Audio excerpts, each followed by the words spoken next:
بسم الله الرحمن الرحیم. زما پاکستانی نورونو او خاص کر زما بیا پی ټی آی ورکرانو ته او دغو کوم د عمران خان سپورټران دي نو هغې ته زما دغه دی چې بهي دا کم احتجاج کې چې زمونږ د کم سرکاري دغه سوي دي مکمل بهي خپل لیډرشپ ته ووایي چې د دې مذمت وکړي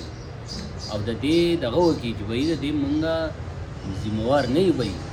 چاکري کېدی چې په دې کې شرپسند درننوتي نو زما څونه چې لیډر دغه دی د پی ټی آی خاص کر زمونږ اوسکۍ دغه چې دی زمونږ د دینځۍ او دغه چې کوم دغه دی لیډرشپ چې دی د دوی چې مینګان ایم پي ګان دي کوم چې د دو ناظمان دي مکمل د دې مذمت وکړي بهي دا کم دغه روان دی چې دغه سوي دی اوس یې مذمت هم نه کوي مذمت یې وکړي او بیا خاص کر زما پی ټی آی دغه د اوسکوالو زمونږ چې کوم اوسکۍ کوم پی ټی آی ورکران دي او دغه دي نو هغه ته دا معنی د جینون نه ولې یارېږي بهي دا ټوټل که پیپل پارټۍ وګورئ دې څونه جیلونه تېر کړي دي نواز شریف لري وګورئ دې څونه جیلونه تېر کړي دي هرې پارټۍ ول څونه جیلونه تېر کړي دي څه وژني خو نه خو ورکوئ ځان پټۍ کوي ولې یو میاشت به یا په جیل کې دوه میاشتې به یا کېدی شي ضمانت له خو چټه دي نه ضمانت له منګه کوو خو جیلونو ته ځان ښځه ښه مکمل دغه کوي ځکه چې عمران خان تاسو که د عمران خان سپورټ کوئ نو جیلونو ته وکړئ ځکه عمران هسې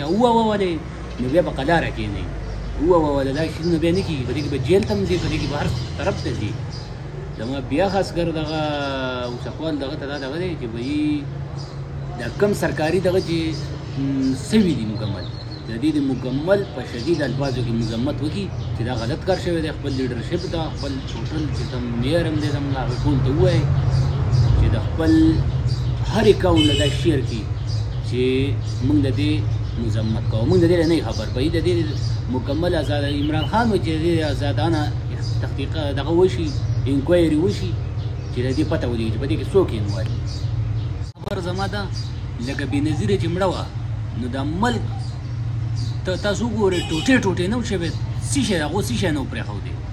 هغو بینکونه سوي وو ګاډي سوي وو ریلوې سوي کوم اداره هغه نه و پرېښودی چې هغو نه وه سوي بېنظیره که دا خبر راځي نو بېنظیره څوک وه بهي یوه ښځه وه لیډره وه نو د به زموږ ملک پیپلیان به زموږ ملک سیږي کم پیپلي ته پکې سزا میلاو شوې ده اول د هغې له شروع وکړي چې پیپلیانو ته سزاګانې میلاو شي بیا به نه عمران خان نه راځي عمران خان ته سزا ورکوو چې هغه ته دې نه میلاوېږي او نن عمران خان ته میلاوېږي بهي دغله پالیسي یو طرفه پالیسي به موږ نه چلو اول د هغو له هغه ته کمیشن جوړ شي ته ته کمیشن جوړ شي خبره خو صفا شي والسلام.